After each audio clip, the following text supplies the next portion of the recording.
This week on The Real Housewives of Potomac. Going to be a great time in Aspen. Once again. Yeah, because of us, not because of you. Because of these accommodations. Okay. Well, we're on this jet because of me. I would rather have like I was running saying, water than a like jet. I was saying. Yo, what is up, everybody? Welcome back. Today we're going to be recapping the new episode of The Real Housewives of Potomac, Season 10, Episode 15. Let's get right into this.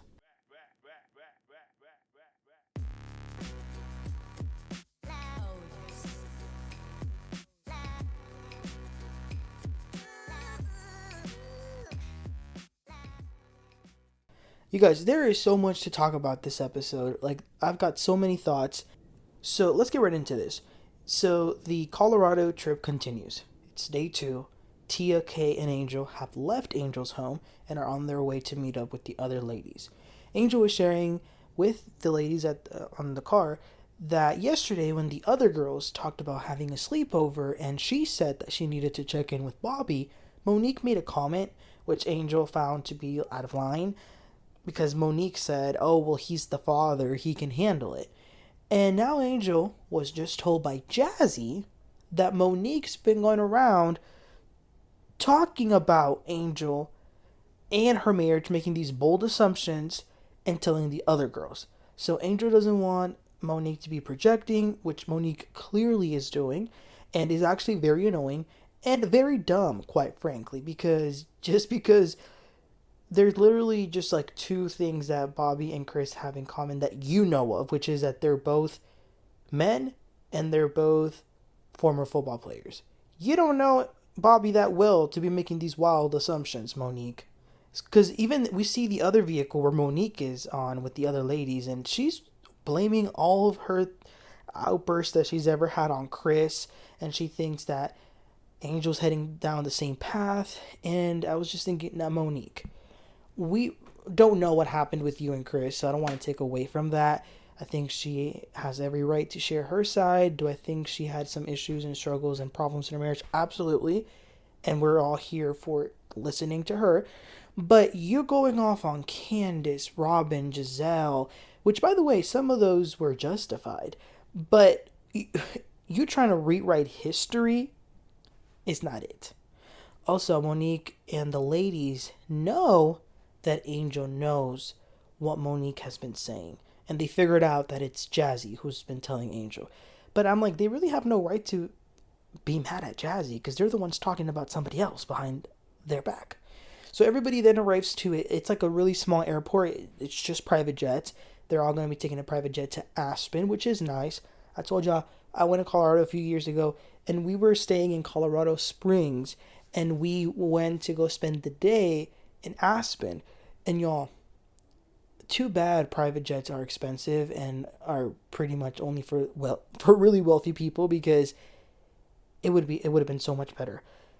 Driving to Aspen, regardless of where you're coming from, is one of the scariest experiences ever, because you've got to drive for about an hour on mountains, and it keeps getting higher and higher. It's like a road, and because Aspen is literally, if you look at the map, it's literally in the middle of a bunch of mountains.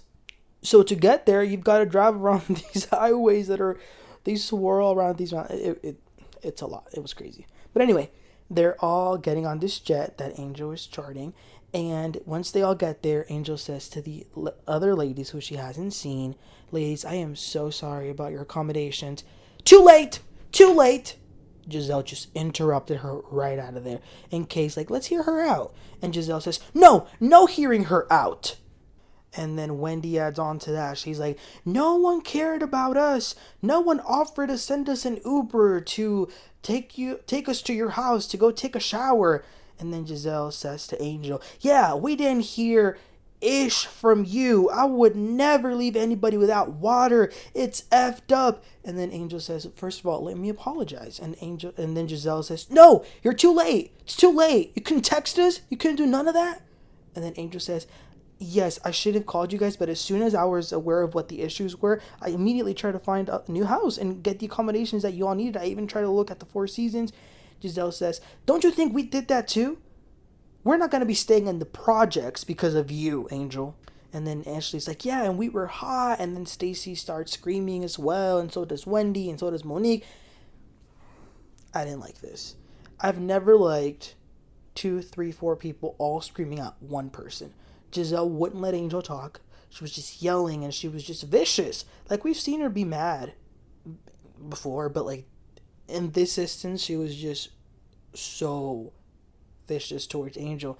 And listen, it's understandable. Do any of us want no water? No. I would probably die too if I was in a house without water and air conditioning. Like, I would actually die. But, oh my gosh, enough of blaming one person. Angel didn't do this on purpose. She didn't do it intentionally. And once she's apologized, what else can she do? Ugh. Anyway, Gizelle says that she booked them rooms at the Four Seasons. And then Angel's like, oh, okay. Well, now at least they're going to have another place to stay, the other ladies. That's taken care of.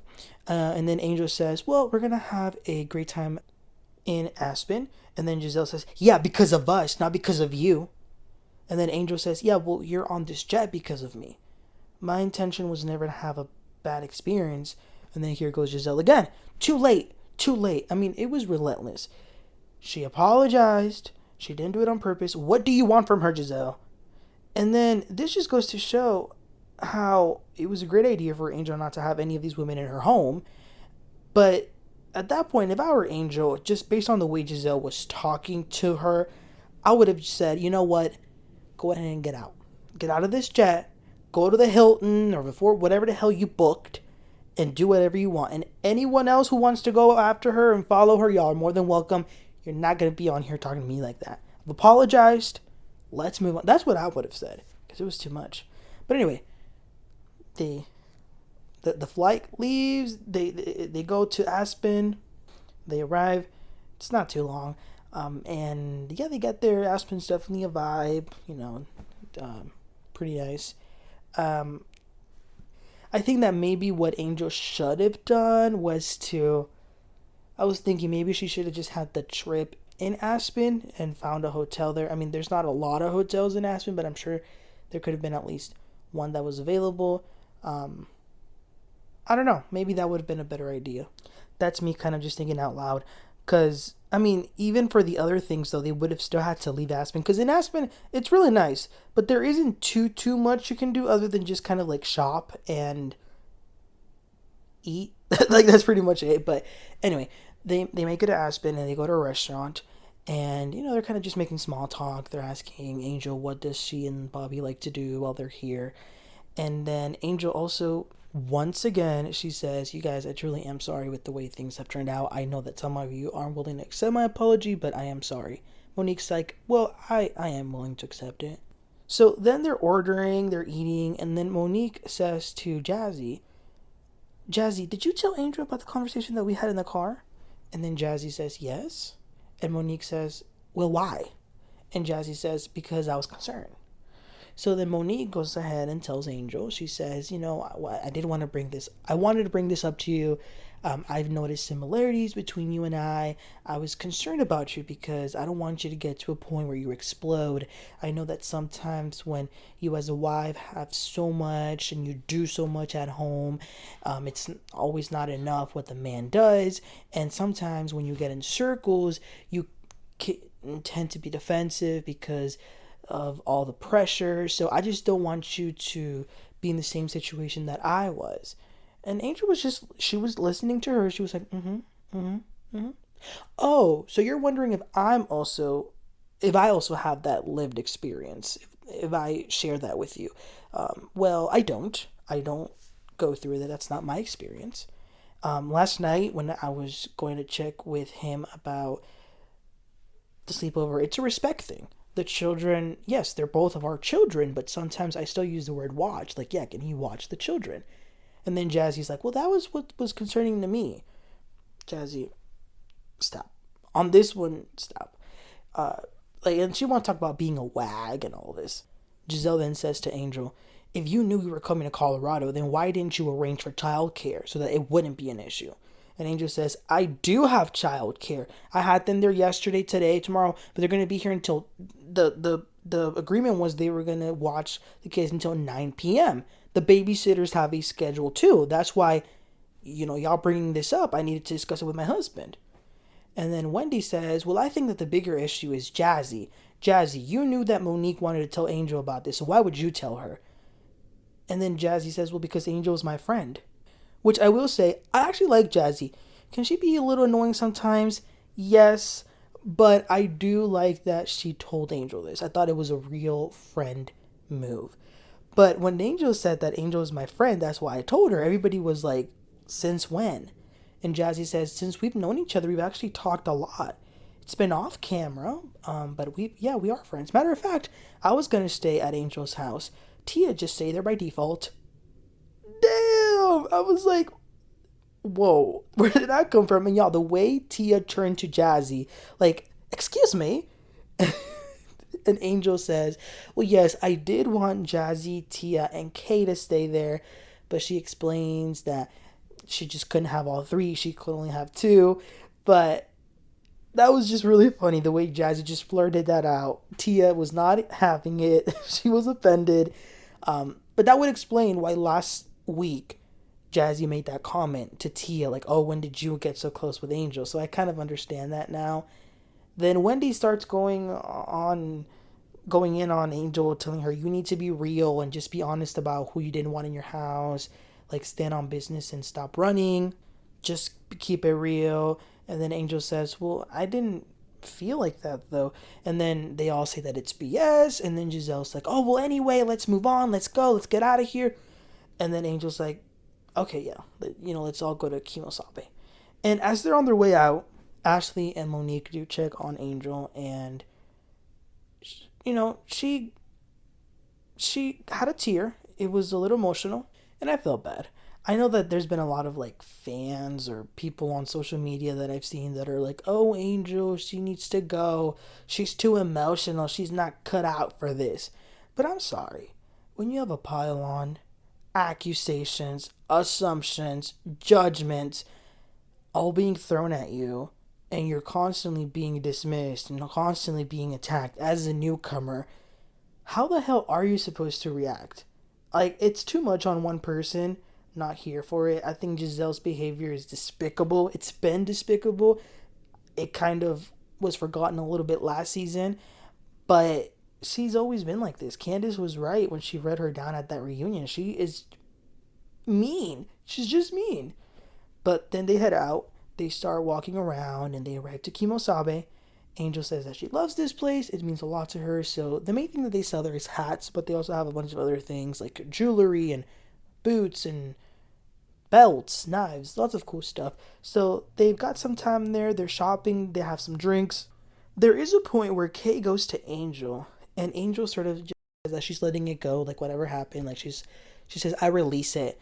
But then Kay says that it bothers me that I listen to these concerns, but you're not able to get them out in front of the group. I was a little confused by Kay's statement, what she said to Angel. If you guys actually saw the episode, can y'all try to make me understand what Kay meant? Because I actually rewinded it, but I didn't understand if she was mad at Angel or mad at the lady. I don't know, but regardless, I gotta say, Kay, you didn't really stand up for your girl. If somebody was talking like that to my friend, I would have done much more than just say, let's hear her out. No, I didn't. I don't think that was enough. So then they go to a VIP lounge upstairs, and Ashley gets behind the bar, and she's making drinks. She says that she used to be a bottle girl back in the day and was working at an exclusive lounge where she met Michael, by the way. Maybe she should go back to working there since clearly her type is a man like Michael. She's let that be clear. They also the ladies show each other what they bought. And this place is expensive. I've known that, but it's wow, the ladies spend a lot. And everybody bought something except Stacey. She said, I'm not rich. And I'm like, okay, listen, it's great to save. And Monique also didn't buy anything. She's become very frugal compared to how she used to be when she was married to Chris. Then they go upstairs again to the VIP, to the third floor. And it's outside. While they're hanging out, Mauricio Umanski pops on by, Kyle's husband. Lots of flirting. Gizelle says that he is definitely her type, but she doesn't want any drama with the Beverly Hills. for some reason, Stacey kept trying to make Ashley flirt with him and like trying to like be her wing woman. I don't know what was going on, but they were doing a lot. And matter of fact, after Mauricio, he stuck there for a few minutes talking to them and whatnot. And when he left, Stacey and Ashley go after him. And Stacey's like trying to get Ashley and him to hook up. It got to the point where Gizelle had to go get the two of them so that she could keep them away from him. That's the only thing I agree with Gizelle on. Like, he is off limits. Simply due to the fact that he's married still. He definitely does not need to be talking to no Ashley or any other housewife. We don't need another Slade. But Ashley did appreciate that Stacey was being her wing woman. So then they head back and they're eating some caviar, just chilling, just hanging. Gizelle then says, I have an announcement, ladies. Since I have taken over the trip, we have an executive suite at the Four Seasons. Y'all want to come? Everybody wants to come. Everyone's invited. We are having a dinner there and breakfast tomorrow. And then Angel's like, okay, but wait a minute. We have to check the schedule because tomorrow we do have some activities that we need to be out there early. Gizelle says, well, the thing is, we might have brunch tomorrow and potentially go home after that. The statement is, we're going to do brunch and potentially go home. We're not doing that. We have another activity tomorrow. And Angel says, no, we're not doing that. We have another activity. And Gizelle says, well, it's up to the ladies. And that was the end of the episode. Ooh, you guys, this was too much. This crazy episode, I'm telling y'all. Lots of drama. But I'm still Team Angel on this. I know that's not the popular thing to say. But y'all know I just say what I think. Listen, I love the Housewives. I love a little bit of drama and shade and fun shade, and I can appreciate a fight. But there are just times when it simply becomes too mean. And that's what I felt like this episode was with Angel. It's been going on, but this one just felt even more so. Gizelle is just really, really mean. I mean, the season's been great. Don't get me wrong. I think it's one of the most entertaining ones out of all the Housewives shows this past year. I would say they've definitely brought it as far as drama. But, when you're actually uncomfortable watching something, it shouldn't feel uncomfortable, to watch something that's supposed to be for entertainment. Like, we get it. The house situation was horrible. But when you keep on beating a dead horse and talking that way to her on the jet, she was charting was just crazy. But you guys, let me know what your thoughts were about the episode. Do you agree? Do you disagree? Let me know. Please don't forget to like and subscribe. And I'll catch y'all next time. Y'all have a great one. Bye.